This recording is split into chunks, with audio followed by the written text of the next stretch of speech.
ఛానలుకి స్వాగతం. కనుమ రోజు ఒక్క కొడుకు ఉన్న ప్రతి తల్లి కూడా ఈ పరిహారం ఖచ్చితంగా చేసి తీరాల్సిందే, లేదంటే కొడుకులకు కీడు తప్పదు. అయితే కనుమ రోజు అంటే మన తెలుగు సంస్కృతిలో ఎంతో పవిత్రమైన రోజు. పశువులను పూజించటమే కాదు, ఈ రోజున సూర్యదేవుడి ఆశీర్వాదం పొందే అద్భుతమైన సమయం కూడా.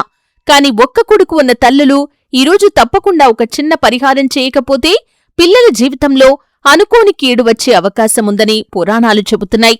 అయితే కనుమ పండుగ యొక్క ప్రాముఖ్యత ఏంటి? ఈ రోజున ఒక్క కొడుకు ఉన్న ప్రతి తల్లి చేయాల్సినటువంటి ఆ పరిహారం ఏంటి? ఆ పరిహారం ఏ విధంగా చేయాలి? ఈ పూర్తి అంశాల గురించి వీడియోలో క్లుప్తంగా తెలుసుకునే ముందు మా చిన్న రిక్వెస్ట్ ఏంటంటే, ఇదివరకు మా ఛానల్ని మీరు సబ్స్క్రైబ్ చేసుకున్నట్లయితే సబ్స్క్రైబ్ చేసుకోండి. అలాగే పక్కనే ఉన్న గంట సింబల్ మీద ఆల్ అప్డేట్స్ ని క్లిక్ చేయండి. అప్పుడే మేము అప్లోడ్ చేసే ప్రతి వీడియోకి మీకు నోటిఫికేషన్ అనేది వస్తుంది. కనుమ రోజు అంటే మకర సంక్రాంతి తర్వాత వచ్చే మూడవ రోజు. భోగి, సంక్రాంతి, కనుమ ఈ 3 రోజులు చాలా పవిత్రమైనవి.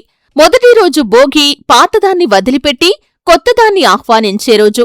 రెండవ రోజు సంక్రాంతి, సూర్యుడు మకర రాశిలో ప్రవేశించి దేవతల ఆశీర్వాదం ప్రసరించే సమయం. మూడవ రోజు కనుమ, ఇది కర్మఫల దినం అని జ్యోతిష్య శాస్త్రం చెబుతుంది.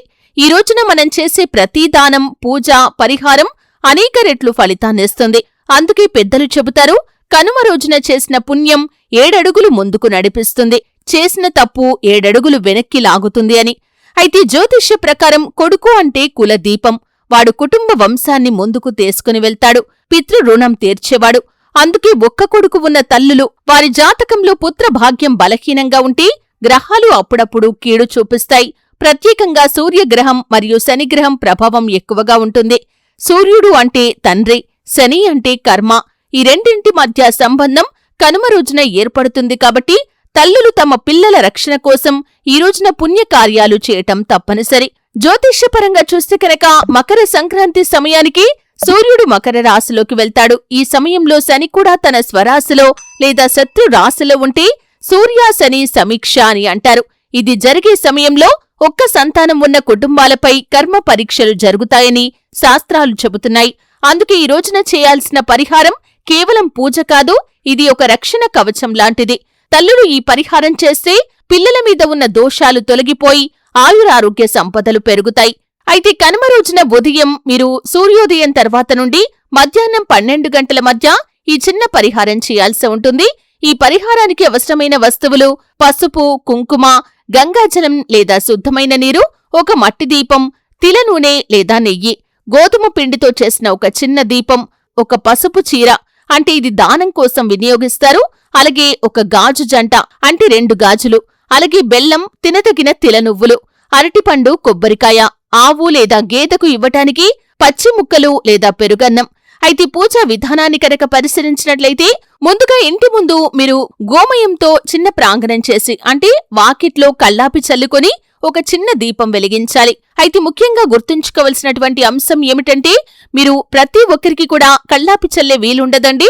అటువంటి వారు అంటే మీకు గచ్చు, బండలు ఈ విధంగా ఉంటే కనుక, లేదా అపార్ట్మెంట్స్ లో ఇలా సిటీ వాతావరణంలో ఉంటే కనుక మీరు ఇంటి ముందు శుభ్రం చేసుకుని అంటే మీ యొక్క గడప ముందు శుభ్రం చేసుకుని దీపం వెలిగించుకుంటే సరిపోతుందండి.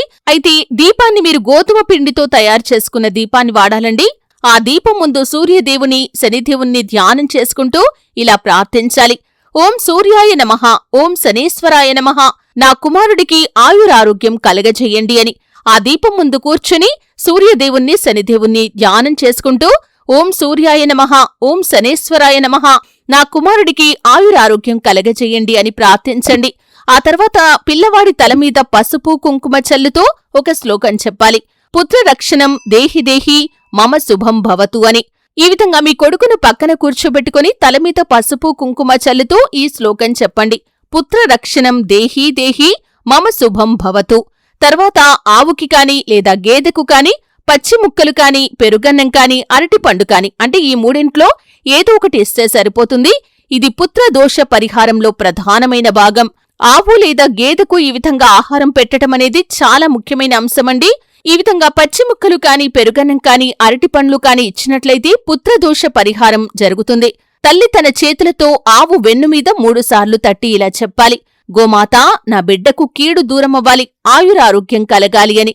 అంటే మీ చేతులతో, అంటే కొడుకు ఉన్న తల్లి ఈ పరిహారం చేస్తారు కాబట్టి మీ చేతులతో ఆవు వెన్ను మీద 3 సార్లు తట్టి, గోమాత నా బిడ్డకు కీడు దూరమవ్వాలి, ఆయురారోగ్యం కలగాలి అని ప్రార్థించండి. ఒకవేళ ఆవు కాని గేదె కాని మీకు అందుబాటులో లేనట్లయితే కనుక మనసులో గోమాతను ధ్యానం చేసుకుంటూ కూడా ఈ విధంగా గోమాత నా బిడ్డకు కీడు దూరమవ్వాలి, ఆయురారోగ్యం కలగాలని ప్రార్థించండి. అంటే ప్రతి ఒక్కరికి అందుబాటులో ఉండవు కదండి. అటువంటి వారు ఈ విధంగా మనసులో గోమాతను ధ్యానం చేసుకుంటూ ఈ విధంగా చెప్పుకోండి. ఆవు పాదాల దగ్గర గంగాజలం చల్లి గాజు జంటను ఆవు పాదాల దగ్గర ఉంచి తర్వాత దాన్ని తీసుకుని ఒక పుణ్య స్త్రీకి దానం చేయండి. అంటే ఒకవేళ ఆవు ఉంటే కనుక ఈ విధంగా చేయాలండి. ఆవు లేనట్లయితే కనుక మీరు మనసులోనే గోమాతను తలుచుకొని ఈ విధంగా చేస్తారు కాబట్టి మీరు దీపం దగ్గర, అంటే ఎక్కడైతే దీపం వెలిగించారో ఆ దీపం దగ్గర గాజు జంటను ఉంచి తర్వాత దాన్ని తీసుకుని మీరు ఒక పుణ్య స్త్రీకి దానం చేయాలి. తిననువ్వులు బెల్లం కలిపి పూజానంతరం ఒక పేద మహిళకు కాని లేదా వృద్ధ స్త్రీకి కాని ఇవ్వాలి. ఇది పుత్ర దోష నివారణలో అద్భుతమైన ఫలితాన్నిస్తుంది. తిలాదానం శని దోషాన్ని తగ్గిస్తుంది, బెల్లం సూర్య దోషాన్ని తగ్గిస్తుంది. ఇవి రెండూ కలిస్తే కనుక పుత్ర రక్షణకు శక్తివంతమైన యోగం ఏర్పడుతుంది. ఈ చిన్న పరిహారం మీరు చేయాలండి. అంటే వీలైన వారు మీరు గోమయంతో ఇంటి ముందు శుభ్రం చేసుకుని ఒక ప్రాంతాన్ని తయారు చేసుకుని దీపం వెలిగించవచ్చండి. వీలు కానివారు మీరు శుభ్రం చేసుకుని అంటే నీటితో కడుక్కోవటం కాని తుడుచుకోవటం కాని చేసి అక్కడ దీపం వెలిగించి ఈ విధంగా వీడియోలో చెప్పిన విధంగా పరిహారం చేయండి. మీ కొడుకుకు ఇదొక రక్షణ కవచం లాంటి పరిహారం అని చెప్పుకోవాలి. మీకు వీలైతే కనుక ఒక పసుపు రంగు చీరను వృద్ధ మహిళకు కాని పేద మహిళకు కాని దానంగా ఇవ్వండి. అలాగే తల్లులు ఈ రోజున మీ పిల్లలపైన కోపం చూపకూడదు, పిల్లల మీద అరవటం శపించటం చేయకూడదు, పశువులను తిట్టటం హింసించటం కూడా చేయకూడదు. అలాగే ఇంట్లో పాత దుస్తులు వేసుకోకూడదు, సూర్యాస్తమయం తర్వాత పూజ చేయకూడదు. ఈరోజు తెలుపు రంగు కాని లేదా పసుపు రంగు వస్త్రాలు కాని ధరించండి. సూర్యోదయ సమయంలో సూర్య నమస్కారం ఖచ్చితంగా చేయాలి. పిల్లల తలమీద చేతులతో అక్షింతలు వేసి ఆశీర్వదించాలి. సూర్యుణ్ణి ముందుగా ధ్యానం చేయాలి. ఈ పరిహారం వల్ల పిల్లల మీద ఉన్న దోషగ్రహాల ప్రభావం తగ్గుతుంది. జాతకంలో ఉన్న పుత్ర దోషం తొలగిపోతుంది. పిల్లలకు ఆయురారోగ్య సంపద కలుగుతుంది. కుటుంబంలో సుఖశాంతి ఆనందం ఏర్పడుతుంది. తల్లి పాపం క్షమించబడుతుంది, పుణ్యం పెరుగుతుంది. కాబట్టి ఈ కనుమ రోజున మీకు ఒక్క కొడుకు ఉంటే కనుక ప్రతి తల్లి ఈ పరిహారం చేయండి. దీనికోసం మీరు ఎక్కువగా శ్రమపడాల్సిన పని లేదు, ఎక్కువగా డబ్బు ఖర్చు చేయాల్సిన పని కూడా లేదు. మీ శక్తి మేరకు ఈ పరిహారం చేయండి. నెయ్యి పోసి దీపం వెలిగించలేని పక్షంలో నూనె పోసి దీపం వెలిగించవచ్చండి. అంటే మీ పరిస్థితిని భగవంతుడు అర్థం చేసుకుంటాడు కాబట్టి మీకు వీలైనంతలో, అంటే మీరు దానం కోసం చీర దానం చేయలేని వారు ధన రూపంలో కూడా, అంటే మీకు తోచినంతగా ఒక పేద మహిళకు దానం చేయండి. లేదా మీరు గాజులు కూడా దానం చేయవచ్చండి. ఈ విధంగా చేస్తే కనుక మీ కొడుకుల యొక్క జీవితంలో ఉన్న గ్రహ దోషాలన్నీ తొలగిపోతాయి. చూశారు కదండి. వీడియో నచ్చితే ఖచ్చితంగా లైక్ చేయండి. మరిన్ని మంచి మంచి వీడియోల కోసం ఇప్పుడే మా ఛానల్ని సబ్స్క్రైబ్ చేసుకోండి.